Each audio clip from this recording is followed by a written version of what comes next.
Walang peke sa anumang bahagi ng aking mukha. Pangalawa, lalong hindi ako bakla. World War na sa Senado. Abaho, Lacson sinagot si Mangga na siya ay abogada at magsabunutan. Ayon kay Senador Panfilo Lacson, hindi daw po siya bakla, babae po siya. Babae po ako. Hindi po bakla pero takot kay Martin Romualdez Tambaloslos. Punta no si Lacson ba no, nagpa-preskon ngayon. Talagang halata ho siya na Tambaloslos protector, Tambaloslos defender eh. Isipin mo yan. Itong si Martin Romualdez, alam natin galit kay Aimee yan eh, kay Mangga eh. Ngayon, bakit ang nangyayari ho ngayon si Lacson at si Mangga ang nagbabanatan? Siyempre si Lacson ang atakdog ni Tambaloslos. Yun ang nakikita ho natin eh. Kasi ang gusto lang naman ni Mangga, huwag mo kaming pigilan na banggitin ang pangalan ni Tambaloslos. Kaya nagpa-preskon ang naturang senador na sabi niya hindi daw sa bayot, no? Kasintabi sa mga kaibigan nating mga bakla, mga mababait ang mga yan. Pero iwan ko si Lacson kung mabait. At ito mga kababayan ko, mukhang mapalaban po dito ang matapang na kongresista sa Cavite na si Kiko Barsaga. Abaho, kinasuhan na po siya ng isang bilyonaryong si Enrique Rason. Ngayong araw po, anak ng kamote. Pero ayon naman po kaya Kiko Barsaga, hindi daw siya po natatakot at handa po umano niya harapin itong bilyonaryong ito sa korte. Aba, talagang ano to, ang tawag dyan? Patapangan po ito, legal battle po ang usapin nito mga kabisdak eh. Mapalaban ng ating sinusuportahan at sinusundan na si Kiko Barsaga. Iilan na lang po yan mga yan eh. Kasama si Leandro Libeste. Magandang gabi po sa ating lahat. Maraming salamat po sa super thanks. Ma'am Lovelyn Sibukawa, thank you so much sa inyo. Yossi Sibukawa, magandang gabi ho sa inyo. Palike po muna, pa-share, pa-subscribe, pakipindot po ang inyong notification bell upang lagi po tayong updated sa ating mga video. At maraming salamat po sa patuloy na pagsuporta sa Birada Aguila. Alas 2 hanggang alas 4 ng hapon, Lunes po yan, hanggang Biyernes. At thank you so much, pa-subscribe din po ang channel na yan. At siyempre yung pangalawang YouTube channel ko po, ang Bisdak Historiador. Pa-subscribe po kahit wala pang masyadong video. Okay! Maraming salamat in advance sa mga nag-subscribe. Mabuhay po tayong mga Pilipino. Pag-usapan po natin ngayon muna itong nangyayari ngayon kay Kiko Barsaga, na sa palagay ko mapalaban po talaga siya ng legal battle dahil po sinampahan po siya ngayon ng kaso ng isang bilyonaryong si Rason. Okay. So i-play po muna natin yung yung video kung saan nagsampa po ng kaso itong si Rason bago natin pag-usapan po ng todo. Narito po. Ngayon kanina lang po ito, narito. Ayan po yung bilyonaryong si Rason. Ayan po, siya po yung nagsampa ng kaso kay ito yung abogado niya. We filed a complaint for cyber libel. Your client Enrique Razon versus. Congressman Barzaga. Okay, what is the basis of the complaint? And the basis was the Facebook posts which Congressman Barzaga made on his Facebook account last January 9th. What were the allegations that prompted your client to file a complaint? No, I will not repeat that. I will not repeat that. What we consider to be the defamatory statements. Ano po yan? What may be his evidences na nag-post siya ng ganon against the NUP? I don't know. I don't know his motives behind that. You have to ask him. So, may mga evidence daw siya na i-present pagbalik niya ng kanan. Ano sabi niya? How do you plan to respond to that? Dun sa binabanggit niya na he'll present evidence supposedly. No, we haven't seen the evidence, and the basis of this complaint of ours is precisely our position that what he said was false and malicious. Alright, thank you. Okay. May ebidensya daw po sir eh. Si Kiko Barsaga. So ayan po yung abogado ni Rason at ang kinaso po ay cyber libel over bribery allegations. Cyber libel po yung kinaso laban kay Kiko Barsaga. Kano po yung piyansa ng cyber libel? Depende po sa tao eh na nagsampa ng kaso sa iyo. At ito partner partner. Akala ko sa Birada Aguila. Sabi ko partner. Teka lang partner Kilalanin po muna natin si Enrique Rason kasi nga, syempre sa mga hindi pa nakakilala. Pero sa mga nakakilala niya, kilala niyo po itong si Enrique Rason. Ito ay bilyonaryo. Ito isa sa mga bilyonaryo, no, sa bansang Pilipinas. Hindi lang po sa bansang Pilipinas, kundi sa buong mundo. Ito si Ricky Rason, no, kilala siya sa tinatawag na Ricky Rason, pero totoong pangalan niya, Enrique Clarason Jr. Ayan. Si Enrique Rason isang Pilipino, billionaire, businessman, and the current richest person in the Philippines. As of early 2026, ngayong taon po na, updated po ito, ang net worth po ng naturang bilyonaryo ay approximately $14.5 billion. US dollars, ilang pagkano yan sa piso, anak ng kagwang. Ito yung mga interest po ni Rason. Diverse Global Empire, through its primary holding firms, ang holding firms na International Container Terminal Services Incorporated, Prime Infrastructure Capital, Ports and Logistics. Siya po ay chairman at CEO ng ICTSI. Ito po yung International Container Terminal Service. Ang laki ng pera yan. Award leading port operator managing dozens of terminals across the Asia Pacific, Americas, Europe, the Middle East and Africa. Talagang oligarkiya. Meron din siyang interest sa mga gaming and hospitality. His chairs a Bloomberry Resort Corporation. Chairman po siya ng Bloomberry Resort Corporation. The developer behind the Luxury Soler, the Soler Resort in Casino in Manila Entertainment City. Mamaya basahin natin yung post natin. Siya po ang developer ng Luxury Soler. Tapos meron din siya sa Energy and Utilities. Manila Water, he secured controlling interest of Manila Water Company from the Ayala Group in 2020. Energy expansion with 2025 is Prime Infra moved to acquire 60% stakeholder in the gas assets First General Corporation. 50 billion pesos or 896 million US dollar. Meron din siyang mining, Apex Mining Corporation Incorporated. Ang dami niya, no? Ang dami ho. Ito po yung nangyayari ngayon. Grabe, in-update agad eh. Sa ChatGPT, tingnan mo, recently development 2026. On January 14, 2026, Rason filed 2 counts of cyber libel against Cavite Representative Francisco Kiko Barsaga. Ito na nga ho yung kanina. The complaints stem from social media posts where the lawmaker alleged that Rason bribed members of the National Unity Party to support former Speaker Martin Romualdez. Rason is seeking 110 million in pesos in damage, asserting the claims are false and malicious. Ang tindi, no? 110 million pesos pala yung hiningi na danyos ni Rason. Ano po yung post na yung pinanggagalingan ng kaso ngayon labang kay Kiko Barsaga? Ito po yun pinost niya sa kanyang FB. Si Enrique Rason, ang utak sa likod ng korupsyon sa Kongreso. Ilalantad ko lahat sa isang talumpati pagbalik ko sa unang linggo ng Pebrero.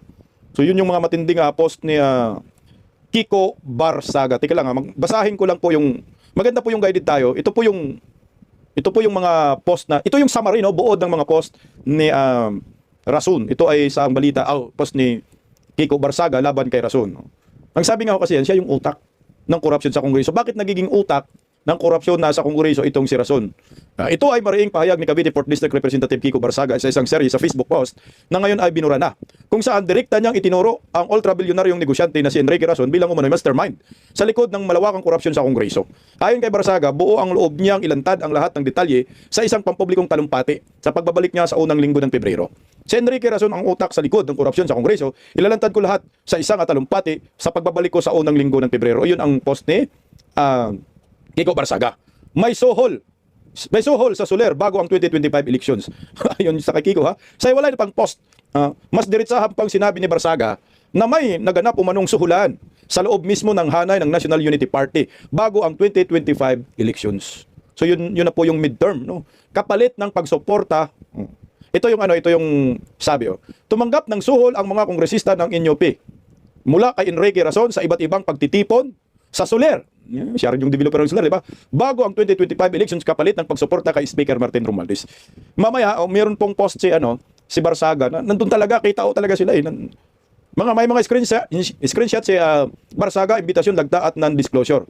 Kalakip ng kanyang post ang mga screenshot ng umano'y paanyaya ng National Unity Party gathering sa Soler Resort, kung saan binanggit na dadalo si Enrique Rason. Nandun talaga Mensahe na humihiling sa mga kongresista na pirmahan at ilimbag sa kanilang letterhead ang isang pahayag ng suporta kay Speaker Romualdez. Paalala umano na ang pundong ito ay huwag idideklara sa kumilik o sa publiko. Nagbigay, magkano ilang bilyon ba binigay ni Rason? Ayon kay Kiko Barsaga. Sa kanyang caption, mariing pahayag ni Barsaga, bago imbestigahan ng National Unity Party, ang aking kalagayang mental, kasi sabi nga, pagpa-undergo daw ng mental si Kiko Barsaga, mas mainam na imbestigahan nila kung magkano ang tinanggap nilang sohol sa campaign funds mula sa negosyanteng si Enrique Rason bago ang 2025 elections na mahigit umanong ipinagbilin na huwag ideklara sa kumilik o sa publiko. Dapat din mag-imbestiga rin ang kumilik nito, anak ng kagong, kapalit ng suporta sa speakership ni Martin Romualdez sa 20th Congress. Subata ni Rason si Martin Romualdez. So, laki ng pera ni Martin kung ganun. So, halos siguro lahat ng mga proyekto sa bansa na malalaki nakuha na ni Rason. Putang inumin talaga naman. Kasabay ng mga revelasyon, iginiit ni Congressman Kiko Barsaga ang panawagan na ikulong si Rason. na mabilis na umani ng malawak na reaksyon online. Marami ang nanawagan ng investigasyon, dokumentadong paliwanag at pananagutan, lalo't may kalakip ng screenshot at tuwirang akusasyon. Sa ngayon, ito na nga Yung nangyayari po ay kinasuhan na po si Kiko Barsaga ngayon. Cyber libel 110 million na danyos. Intindi mo.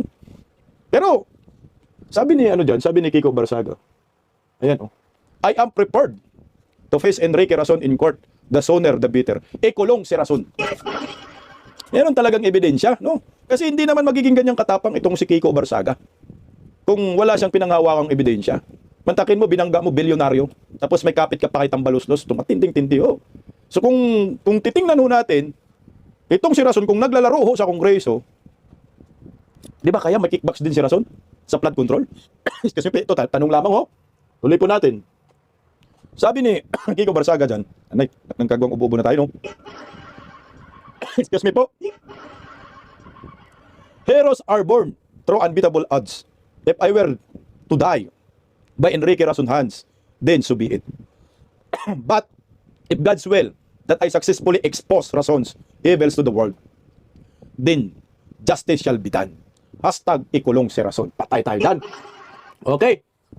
So, merong mga ipinakitang ebidensya po itong si Kiko Barsaga. Isa na po itong post niya. Galing rin po yan sa kanya.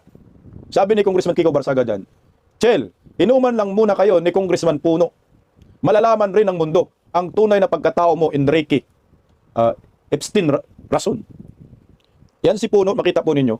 Katabi po ni Razon. Di ba may nakaputi, nakahawak ng mic? Yan si Puno, katabi ni Razon po yan. Sa Soler po daw yan Sa Soler. Ito pa, meron pang inilabas pa si Kiko Barsaga. Hindi yan. Ayan February 2026, Barsaga versus Puno. Yun yung caption niya. Kasi sabi nga, magbanatan sila sa February 2026. Tingnan mo, pagmasdan nyo po yung mga picture na yan. Ito ay sa Soler. Maraming kongresista. Maraming mga politiko yung nandyan. Pakianinagan nyo po. Ayan, galing po yan sa post niya, ni Congressman Kiko Barsaga. May mga senador May mga senador, dating senador, may mga kongresista. Siguro yung picture na ito matagal na. No? Kasi nandyan pa man si Dan Fernandez, si Boy Kiyod. Okay, ito palaki natin yung picture. Ito yung picture. Galing din po ito sa post ni Kiko Barsaga. Ito. Unang picture, yan si Razon. Pangalawang picture, si Dan Fernandez. Putsangin na yung sa harap, kongresista rin yan Mga galit sa mga Duterte yung nakaputi. Puro kongresista. Yan si Razon, nakatalikod. Natalikod si Razon. Mukhang si Martin Romualdez itong na-blurred, di ba, no? Okay, tuloy lang natin ng konti. Patay ka, Tito Soto, Ping Lacson. Yan ang sinasabi ko nga sa inyo. Mafia talagang gobyerno. Anong ginagawa mo dyan, Tuta Soto? At Pinky Lacson. Sabi niya, hindi daw siya bakla. Babae po talaga siya. Ayan, grabing ngiti ng mga tuta ni Tambaluslos dyan. At tingnan mo. Kung nandyan si Soto, si Lacson, siyempre matik yan. Amo nila si Tambaluslos, nandyan din si Razon. Si Razon, ang pinakaamo nila kung tutuusin. Tuloy pa natin, Sino yan? Si Bambol. O yung magkapatid Tolentino. Pati yung isa sa Bitag, nandyan din, magkasama sila. Tangina mga hinayupak talaga mga kurakot sa gobyerno. Ang dami nila, no? Kaya yung mga bagitong kongresista ngayon, yung mga mainit, Kasi gusto nila ng walang kurakot. O Bambol, dating kongresista. Saka si Tol. Ayan na po iyan yung post ni ni Kiko Barsaga. Kutsa mukhang malaki-laking isda yung natisod ni dito, ni Kiko Barsaga. Mapalaban po ng todo ho ito. Mantakin mo yung danyos pag matalo si Kiko Barsaga, 110 million pesos yung danyos.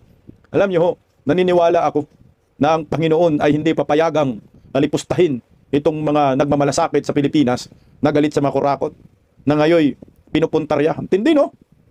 Kiko Barsaga, Leandro Leveste. Pakinggan po natin ang talumpati ni Kiko Barsaga. Narito po. My fellow citizens, I will be taking the Enrique Razon bribery case to court. National Unity Party Chairman Puno has filed multiple cases against me regarding my revelation of the hundreds of millions of pesos received by the National Unity Party's candidates during elections from businessman Enrique Razon. I will be presenting the evidence of my claims in both Congress and in court. Our country is controlled by wealthy businessmen, and Razon is the most powerful of them all. But good must always stand against evil, no matter how wealthy and influential that evil is, for that is my duty as a trusted leader of the Filipino people. Enrique Razon may have all of our country's wealth at his disposal, but he is poor and empty in the eyes of God. We will fight corruption until the very end. In the face of imprisonment and death, we shall stand against this evil that plagues our beloved nation. Let justice be done. God bless the Philippines. Puta, ang tapang talaga ni Kiko Barsaga, no? Ito sa negosyo po kasi, pag ikaw negosyante, ito yung mga oligarkya, realidad po ito, kahit sa pelikula, nangyayari din po ito. Sa totoong buhay, nangyayari din po ito. Pag ang negosyante sobrang yaman na ho talaga. Marami na po silang kayamanan. Magtataka ka kung bakit mayaman pa rin hanggang ngayon. Karamihan sa mga yan, hindi ko sinasabi na si Rason na, karamihan sa mga yan ay may koneksyon sa politiko. Sa mga nakaupo sa gobyerno. Bakit kailangan nila ng koneksyon? Para ito proteksyon sa kanilang mga negosyo. Legal man yan or illegal. Pag eleksyon, normal po yan na ang mga politiko, mga oligarkiya, pupusta po yan doon sa winning candidate. Pupusta po yan sa tingin ho nilang ay papabor sa kanila yung naturang politiko. Siyempre nag-uusap po yan. Sa kalagayan po na isiniwalat ni Kiko Barsaga na si Rason at si Martin Romualdez ay may ugnayan. Naglabas ng pera sa National Unity Party ni Puno at ni Barsaga para suportahan yung speakership ni Martin Romualdez at bago mag-eleksyon. Bakit si Martin Romualdez ang susuportahan? Siyempre, Speaker of the House, makapangyarihan at pinsan ng presidente. Na lahat ng posible, ito sa atin, teorya natin ito ha, minimay lang natin, ito ay pure commentary. Baka makasuhan ako ng 110 million pesos cyber libel. Ito mga teorya lang natin, komentaryo natin sa nangyayari. O posibleng mangyari ito or hindi. Kasi pumusta, kunyari totoo yung sinabi ni Kiko, pumusta itong si Rason kay Martin Romualdez. Dahil alam ni Rason na walang kalaban si Martin Romualdez. Ang tanging paglalabanan na lamang ito ang pagiging speaker ni Martin. Kaya hayun, pumusta. So lahat ng posibleng pabor na hihingiin ni Rason sa Kongreso ay maibigay dahil si Martin Romualdez ang speaker at pinunduhan ni Rason. Ang masaklap nito, no? Ito yung nakakatakot dyan. Ito, ina-assume natin lang, nag-assume lang tayo kung sakali ba, kunyari lang ba totoo. Itong mga sinasabi ni Kiko Barsaga. Maraming korupsyon under Marcos admin. Lahat nang gagaling sa insertion ng Kongreso. Nag-iisip ako, kung namuhunan si Rason sa Kongreso, ano yung kanyang return on investment dito? Bukod sa pagbibigyan sa mga kagustuhan, sa mga transaksyon sa gobyerno. Napaisip tuloy ako, hindi ba kaya? O hindi ba kaya? Yung mga issue sa flood control, na may mga kickbacks, di ba kaya pinaglaruan tayo ng mga oligarkiyang ito? Ay sila ay kumukubra din ng tinatawag na SOP. Yan yung katanungan dyan. Tayo pinagtatanong kung sakaling totoo yung sinasabi ni Kiko Barsaga. Hindi ginago tayo. Kaya tama yung sinabi ni Leandro Leveste, ang problema talaga sa Pilipinas ay ang mga oligarkiya. Na sa panahon ni former President Duterte, hindi po nakakapurma yung mga naghari-hari ang mga satanas na mga oligarkiya na ngayon mainit ang usapin tungkol kay Enrique Rason. Na umano'y utak ng korupsyon sa Kongreso. Bakit ba nagiging utak ng korupsyon sa Kongreso si Rason? Ayon kay Kiko Barsaga. Kasi nga daw, manok niya si Martin Romualdez at binili yung mga kongresista para bumoto kay Martin Romualdez para magiging Speaker of the House. Yun ang nangyayari dyan. Alam mo kasi sa mga negosyante, natural po talaga yan. Gusto nilang may kapit sa politiko. At saka mayroon pa nga mga negosyante na ginagawang papit lang nila. Ang mga nakaupong, for example, nakaupong mayor, nakaupong kongresista, nakaupong senador, ginawang papit mga dami lang. Pangalan mo lang ang hawak mo, putang ina, pero yung kapangyarihan mo, kontrolado namin. Kami yung gagastos sa pangangampanya mo, di ba? Maraming ganun eh. Ikaw, presidente ka ng Pilipinas. Pamilya mo, oligarkiya. Pupusta kami sa'yo. Pag nanalo ka, kontrolado ka namin. Now, which is, ito ho yung nakikita natin sa Administrasyong Marcos. Kontrolado ng mga negosyante ang gobyernong ito. Pag nagtaas po ng presyo ng bilihin, nagtataas. Wala pong magagawa si Bongbong Marcos eh. Pag sinasabi magtaas kami ng gasolina, taas. Magtataas kami ng toll gate, toll fee, taas. Presyo ng bigas, taas. Presyo ng isda, baboy, manok, lahat ng goods and services ay kontrolado ng mga oligarkiya. Ito po yung nakikita natin sa bansang ito. Na si Bongbong Marcos, hindi kayang pumalag sa mga oligarko na dati-rati sa panahon ni Tatay Digong ay napatahimik ang mga hinayupak na yan. Takot na takot sila sa kamay na bakal. Siguro ito ngayon sa nangyayari kay Rason, nabisto ni Kiko Barsaga dahil si Kiko Barsaga ay National Unity Party naman. May personal knowledge si Kiko na hindi mo po pwedeng sabihin na, Kiko, gumagawa ka lang ng eksena. No. Putang ang batang ito eh. Sabi, mag-privilege speech daw siya sa Pebrero. Ito yung pinaka-question mark eh. Kasi suspendido pa ngayon si Kiko. Makakabalik pa kaya sa pagka-kongresista si Kiko? May chance pa kaya siya mag-privilege speech diyan sa plenaryo na sabi niya, hawak ko lahat ng ebidensya na magtutukoy kay Puno at kay Rason na sila ay may connivance sa pangungurakot diyan sa Kongreso. Tangina, matinding aligasyon niya. Multi-billionaire itong si Rason na walang takot na binangga ni Kiko Barsaga. Ito yung isa sa mga nakakahanga. Dahil nga ikaw, bagito kang kongresista, binangga mo, puta oligarkiya, may buntot pa. At ang kapit, Marcos admin at si Martin Romualdez. Leandro Leviste, Kiko Barsaga, parehong ipinaglalaban. Meron sana rin isa si Panpilo. Lacson kasi bayot daw, sabi ni Senator Amy. Alam mo, itong si Lacson, sikat na yan noon pa sa pag-i-expose ng anong mga kababalagan, korupsyon. Pero hanggang doon lang walang napapatunayan Kaya ngayon, nagbanggaan po sila ngayon sa Senado. Ito ang tinatawag na word war sa Senado. Gulo ang resulta nito kasi magiging kampihan naman ito. Sinagot po ni Panpilo Lacson sa kanyang press con si Senator Amy Marcos. Nang sabi ni Senator Amy Marcos, bunutan sila at abogada itong si Pinky. Bakit nga ba na-issue yung abogada? Kuninto po yan ng kaibigan nating vlogger din Nagkaroon daw ng issue na tinawag siyang abogada dahil umano si Miriam Defensor Santiago yata at saka si Loren Ligarda. Pareho silang senador, nahuli yata nila si Lacson na nagbabayot-bayot. Baka ikwininto ni Loren Ligarda kay Senator Amy, bayot to si Pinky. Kasi noon pa daw si Senator Miriam Defensor Santiago, ang tawag na kay Lacson, Pinky. Baka kasi may dalang make-up. Pero hindi pa ako naniwala na bayot yan. Baka babae talaga. Babae po ako, di ako bakla, klak, klak, klak, klak, klak. Di ako syokla, klak, klak, klak, klak, klak. Okay. Palike mo muna. Ito na Nagpa-press con po si Senator Panpilo Lacson upang sagutin po ang mga banat po ni Senator Amy Marcos na hindi daw talaga siya bakla. Di ka bakla pero takot ka kay Martin Romualdez ito bakit siya takot kay Martin? Mamaya pag-usapan, dugtong-dugtong na to. Ito, pakinggan natin si Pinky. Okay. Magsabunutan daw kami. Yan ang reaction ni Senator Amy Marcos sa issue ng di umano ay pork barrel sa 2026 GAA, allocables and her baseless insults, and untruthful criticisms against the Senate Blue Ribbon Committee, which I chair. Either Senator Amy thought na piluka yung buhok ko or she was insinuating na bakla ako. Kaya siya nagamo ng sabunutan. On both counts, I say nothing can be farthest from the truth. Una, hindi po piluka ang aking buhok. Idugtong ko na rin na walang peke sa mukha ko. Hindi rin pustiso ang ngipin ko. My teeth are all mine. Ulitin ko, walang peke sa anumang bahagi ng aking mukha. Aray ko! Pangalawa, lalong hindi ako bakla. At kung iniisip ni Senator Amy, Putangin na, hindi daw talaga siya bakla. Putangin na, pinatamaan niya si Mangga dito Ilang part ba ng mukha ni Amy Marcos ang ritoke? Totoo daw kasi mukha ni Panpi, hindi piluka, buhok niya. Hindi daw siya bakla, babae pa po talaga. Akala ko ba hindi ka bakla, bakit putak ka ng putak? Okay na sana, naniniwala na sana kaming hindi bakla, pero putak ka pa rin ng putak. Putak, putak, putak, putak. Para kang puwit ng manok sige, goods. Hindi ba talaga bakla si Panpi, Pinky? Siguro, buhay pa naman si Senator Loren Ligarda. Kaibigan man ni Senator Miriam Defensor Santiago. Baka yun, pwede makapag-testify kung bakla ka ba daw o hindi. Matuloy nga natin, na bakla ako, wala siyang maaaring makita na macho dito sa mundo. What? Pangalawa, or anyway, please don't get me wrong. I have nothing against homosexuals. It is their choice, and I respect them for that. But as far as I'm concerned, kahit hindi ako kagwapuhan, para sa akin, masarap pa rin na maging tunay na lalaki. Tulad ni Tito Soto at Gringo Hunasan, macho din po ako. Lalaking lalaki. Putangin na, kailangan mo talagang depensa dyan na hindi ka bakla?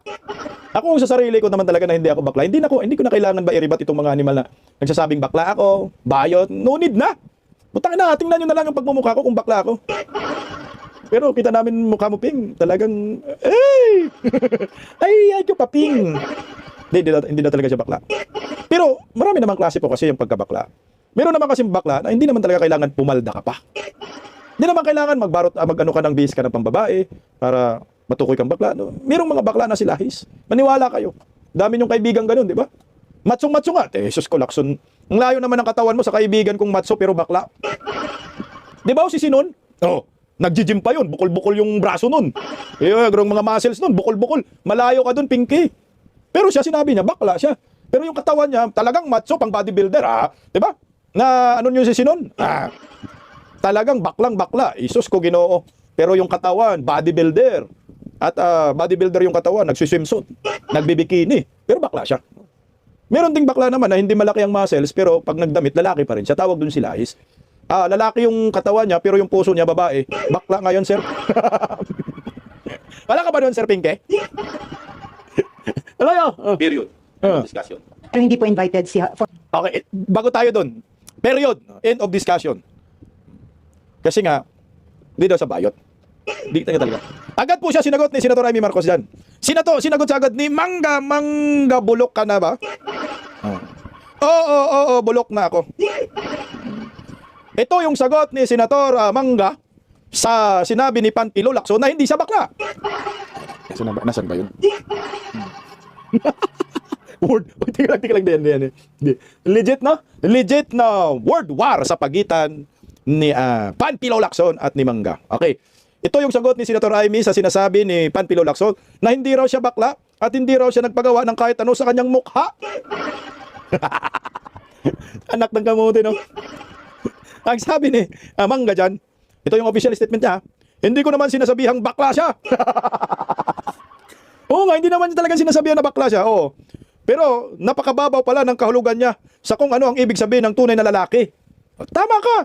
Kasi ang tunay na lalaki, ang kabaklaan, hindi man nakikita sa panglabas na ngayon na mabakla-baklaan ka. Walang masama sa pagiging bakla. Patay ka, nasaywar ka ngayon, Panpilo Lacson. Makakahanap patuloy ng kakampi si Mangga. At ganoon din sa pagpapa-enhance ng kahit ano para sa sarili mo. Yung mga ritukada, Sir Pampi, ang dami mong kalaban, yung mga nagpabiki-bilo, mga artista, patay ka dyan.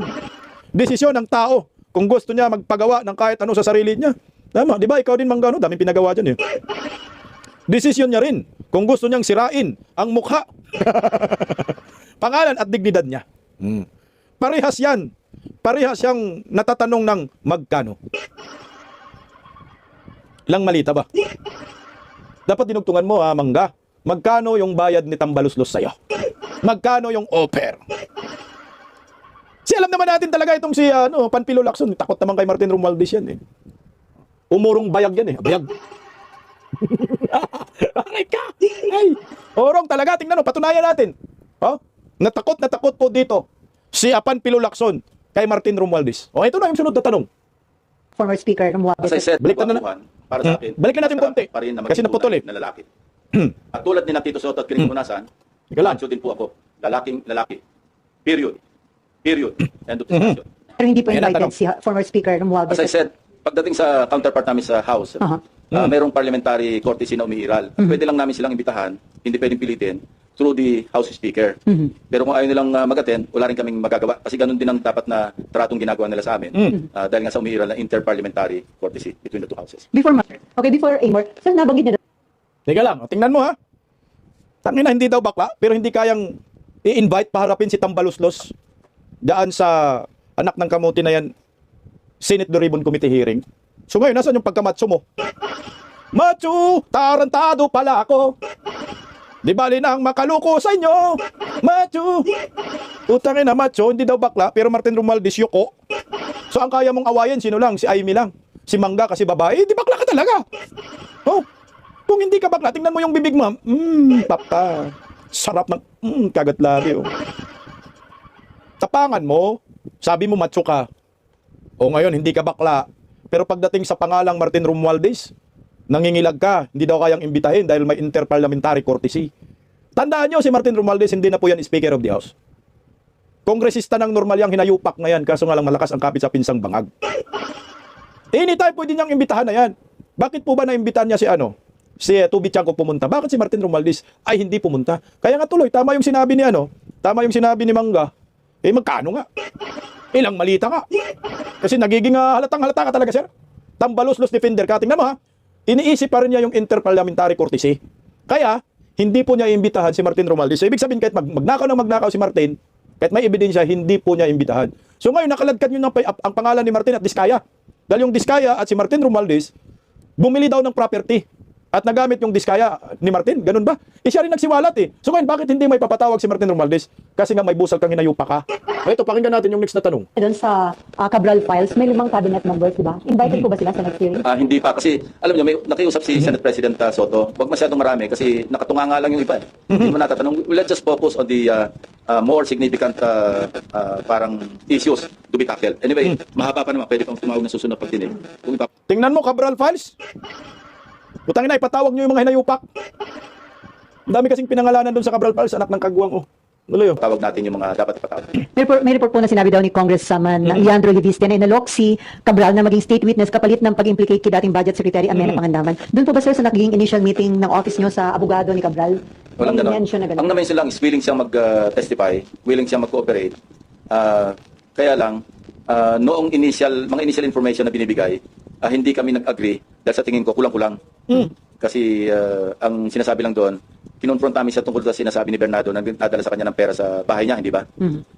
Ang sinasabi niya, katulad din noong unang meeting namin kay Bernardo, na sabi niya, Senator, hindi naman ako nagmamalinis. Siyempre, pagka birthday ko, pagka Christmas, nireregaluhan ako ng mga district engineers, regional directors, mga 100 million, mga ganon. So, doon pa lang, red flag na sa amin yun. Sino magbibigay ng birthday gift na 100 million? Maski ikaw ay undersecretary. So, nagsenyasan kami ng aking dalawang legislative staff na wag na naming gambalain kasi nga, nag-open up na. Ganon din yung kay undersecretary. So ngayon mukhang putang ina no, nilaglag mo si Leandro Leviste diyan eh. Mamaya na yung sinabi niya na bumili ng property kasi na-interview sa din yan eh. Bumili daw ng property si Tambaloslos at si Diskaya. So tuta lang talaga ni Tambaloslos si Diskaya. Teka lang. Nakanangkagwang ka, sinabi ni Leandro Leviste na nag-a-apply ng pagiging state witness si Cabral. So ngayon naman sa'yo, sinabi mo hindi. Lumapit na pala sa'yo eh. Kinausap ka na. Napaka-imposible. Wala na. Mukhang labo-labo na talaga. Tingnan mo yung mga statement ni Panfilo Lacson, nililito tayo eh. Nakakabuisit, di ba ho? Si Leviste sinabi, gusto pong mag-state witness ni Cabral kasi nga gusto niyang magsabi na ng katotohanan. Pero ito pala, gumawa ng eksena.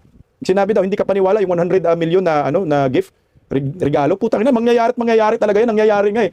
Trilyon-trilyon ang pinag-usapan, bilyon-bilyon, posible. Pero bakit mo hindi entertain si Cabral? Kasi nga, dali si Sandro, dali si Martin, dali si Bongbong. Yan ang katunayan dyan.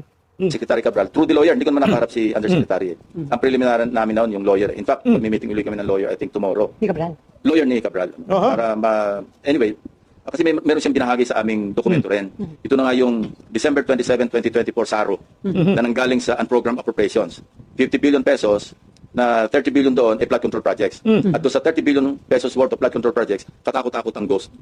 So galing kay Undersecretary Cabral, kasama yun sa isusupina namin doon sa STECOM, sa DPWH. Lalo na sa files pa rin nila yon para ma-authenticate, para maging official yung pinanggaling. Kasi unofficially, tinan-over sa akin ng lawyer ni Undersecretary Cabral yon. So kailangan galing mismo doon sa original source, which is the DPWH. At sabi nila, dadali nila. Alam mo, Lacson, kasalanan mo lahat ng nangyayari ngayon. Nagkalit-silit ng investigasyon. Putang ina, ngayon ka pa umiinit na si Cabral wala na, namatay na, nagurgur na daw. Nasaan ba si Cabral? Talaga bang gumawa na lang kayo ng eksena? Kasi kung nandyan si Cabral, talagang subject for public scrutiny ito. Matanong talaga ito ng mga ibang senador at kakanta't-kakantaho ito pag nandyan si Cabral at paniguradong maikanta yung amo mong si Martin, pati si Sandro. Bakit hindi ka nagporsige noon na buhay pa tong si Cabral? Ngayon na wala na daw si Cabral, patay na daw. Nga tayo naniniwalang patay kasi nga wala nga yung burol. Saka ka pa ngayon nagaganyan, anak ka ng kagong. Sinong kausap mo? Di ang abogado. So kayong dalawa ng abogado ni Cabral ang maglukuhan. Kasama yung mga Pilipino, niloloko nyo. Sige lang, tuloy lang natin na konti. So sir, si Amena Pangandaman, hindi kasama doon sa fight cabinet natin? Saka na natin na pag-usapan yung issue na yon. Unahin muna natin yung sinasabi ko na gusto namin matakil muna. Okay, Timor and then... Tingnan mo ha, yung mga nasa executive department na napangalanan ng mga kurakot, ang dami na, Pangandaman, pati to si Bersamin, pati yung Bagman ni Bungit, hindi nila kayang ipatawag. Ito na tayo ngayon. Kasi nga pag pinatawag, dali silang lahat. Dito lang. Then si Nympha and then si Victoria. Opo. So, Sen, yung Cabral files, can we expect na matatakal na siya in detail by Monday? Yeah, I think so. Kasi imbitahin din namin si Congressman Leviste. Kung mag-a-attend siya, di mag-compare notes na lang sila ng DPWH. Anyway, naandyan yung DPWH, naandyan siya, naandyan sa Blue Ribbon.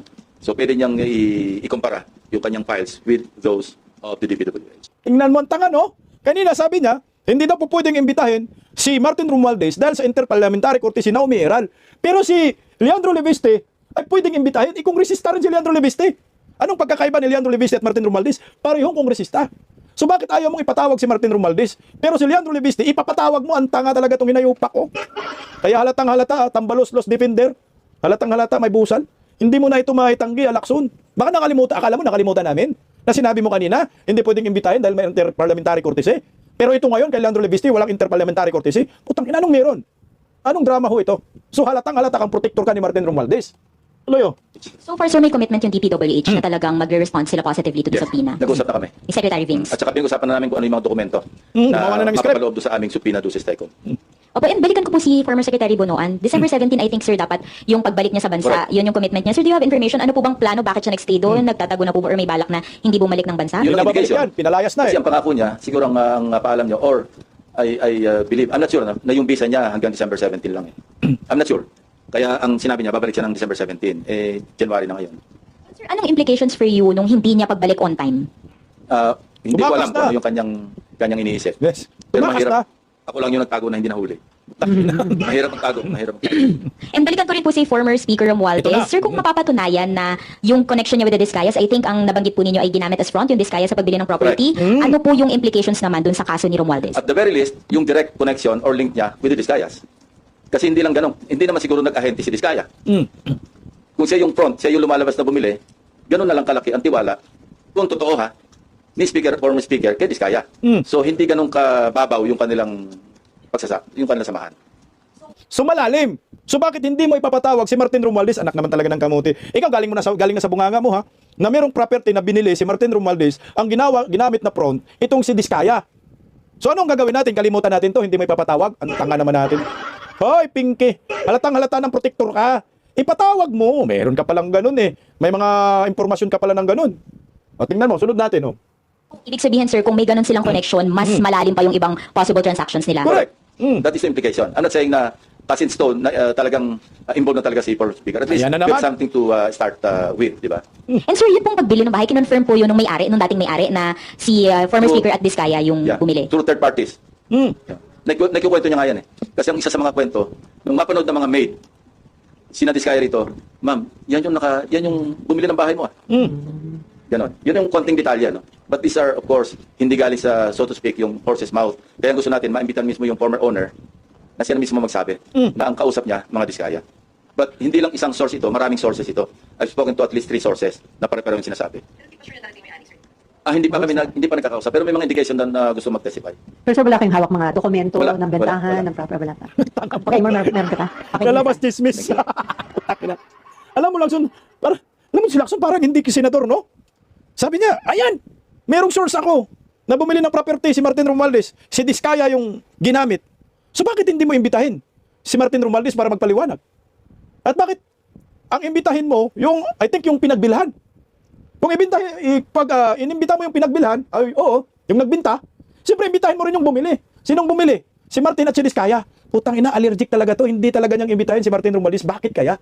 Anong meron? Pampilokson? Halatang-halata na naman. O tingnan mo, ito pa, isa pa yung sagot. Ito pa, isa pang sinabi niya dito, talagang protector ni Martin Romualdez. Saan ba to? Ito, pakinggan natin. Halimbawa, si Speaker Romualdez, sa ngayon, as we speak, sasabihin ko pa rin, wala naman talagang directamente nag-implicate sa kanya except Gutesa. Ito na naman. Matibay sana kung si Gutesa na andyan, nagpunta sa DOJ, sa Ombudsman, at nag-affirm ng kanyang affidavit. Pero dahil wala siya, ngayon, kung meron si Senator Amy na ebidensya mapapakita, most welcome siya mag-attend. Huwag niyang kaming siraan na pinagbabawalan na implicate si former Speaker Romualdez. Kaya sa Lunes, kung meron siya pinanghawakan, pumunta siya, kung gusto niya, bibigyan ko siya ng isang oras para ilahad-lahat yung kanyang ebidensya kung meron. Putang ina, ikaw ngayon may ebidensya, di ba? Ikaw yung may expose, eh. Ba't ayaw may patawag? Sabihin mo pa rin, walang direktang nag-implicate kay Martin Romualdez sa korupsyon. Yan pa rin ang paninindigan mo. Anak ka ng kagwang tinuro na ni Saldico. Yung sinasabi ni Gutisa, pinatunayan na ni Saldico. Yung statement ni Gutisa, pinanampaan, may oath dyan sa Senate Blue Ribbon Committee. Bakit ayaw mong ipatawag si Martin Romualdez? At yung ginamit pa nga na pagsampa ng kaso kay Saldico, ay yung pinanumpaan ni Gutisa dyan sa Senate Blue Ribbon Committee mo. Bakit si Martin Romualdez hindi mo po pwedeng ipatawag, anak ka ng kagwang Pampilo Lacson? Kaya tama yung sinasabi ni Senator Mangga dito na magkano ba? O ito, ang sagot naman ni Mangga. Back to World War. Sabi ni Senator Jaime, sagot niya dito, bibigyan daw ako ng 1 oras ni Senator Panfilo Lacson sa kanyang Senate Blue Ribbon Committee. Ito naman yung sagot ni Jaime. Noong huli akong pumunta, 10 minutes lang. Hindi niya pinahintulutan kahit pa na binigay na ni Senator Bato ang oras niya sa akin. Hindi ko kailangan ng 1 oras para magsabi ng totoo. Pero kulang ang 1 oras para magsinungaling. Balato ko na sa kanila yan. Ay! Putangit ang inumin, wala akong kinampihan sa inyo. Gusto ko pong makulong yung mga amon nyo. Mangga, gusto kong makulong yung kapatid mo at pinsan mong mga buhaya. Lacson, gusto kong makulong yung amo mong pinoprotektahan. Tambaloslos at si bangag na nakangiwi ang panga. Hanggang kailan kaya? Yung panlilito ni Panfilo Lacson sa maraming Pilipino. Senate Blue Ribbon Committee, may kredibilidad pa kaya ito? May mangyayari pa kaya sa investigasyon na ito? Nawala na si Cabral? At marami na pong mga testigo na natakot na humarap dyan, lalo na kay Gutisa, dahil pinapatahimik ng mga buhaya. Oh my gulay. Ano kaya patutungunan ng bansang ito? Dahil sa mga politikong ito, mga hunyango kayo. Magpakatotoo kayo. Magpakatotoo kayo sa maraming Pilipino. Kaya good luck po sa inyo. Kung miyaw, kaya mo yan. Nasa likod ang taong bayan. Grabe. Bilib ako dito sa kongresista. Pader na pader. Oligarkiya ang kabangga. Ano, Lacson? Sino ang panalo sa dalawa? Si Mangga or si Pinky? Anak ng kamote.